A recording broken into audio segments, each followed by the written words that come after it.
الاصل في الجواز ان البنت بتطلع من حضن ابوها لحضن جوزها، مش من بيت ابوها لبيت جوزها. اصلا البيت مش جدران وحيط، البيت دفى. والاصل في الجواز الموده والرحمه والحنان والاحتواء والطبطبه. لما تيجي تتجوزي ما تدوريش على حلاوه شكل ولا كتر فلوس ولا شقه كام متر، ويفرح معاكي، ولو يوم حسيتي بتعب او وجع يطمنك، ولو يوم حسيتي بضعف يقويكي ويكبر كسرك.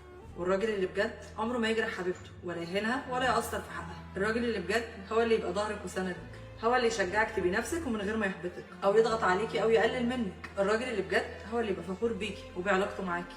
الراجل اللي بجد هو اللي يعرف ازاي يخليكي تحبيه اكتر من نفسك، هو اللي عمره ما يخليكي في يوم تنامي زعلانه او حتى مخصماه. الراجل اللي بجد هو اللي في عز زعلك يعرف ازاي يخرجك من زعلك وحاله الحزن اللي انت فيه. الراجل اللي بجد حتى في وقت زعله منك حنين عليكي وواقف جنبك. الراجل الحقيقي هو اللي يخليكي كل يوم مبسوطه وانت معاه. والراجل اللي يستاهلك هو اللي دايما يحسسك انك ملكه وان مفيش اي واحده تانية تملى عينه غيرك. البنات بقى، انك تكوني زوجه مخلصه هو ده الركن الحنين اللي بيلجأ له لما بيكون مهموم او مضغوط. ما تخليهوش يوصل انه ما يحبش يفضفض معاكي او يحكي لك اي حاجه بتحصل معاه.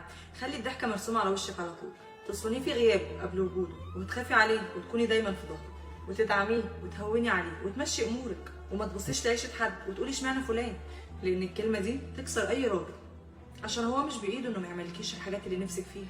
ارضي بعيشتك وهتلاقي ربنا كرمك بزياده والله. ومن باب الاصول خليكم ولاد اصول، وربنا يريح قلوبكم يا رب. ودايما وابدا هشوف ان بدايه خيط الجواز الناجح في ايد الزوج نفسه، ودايما هفضل مقتنعه ان الراجل في ايده يخلي بيته جنه او يخليه جهنم الحمراء.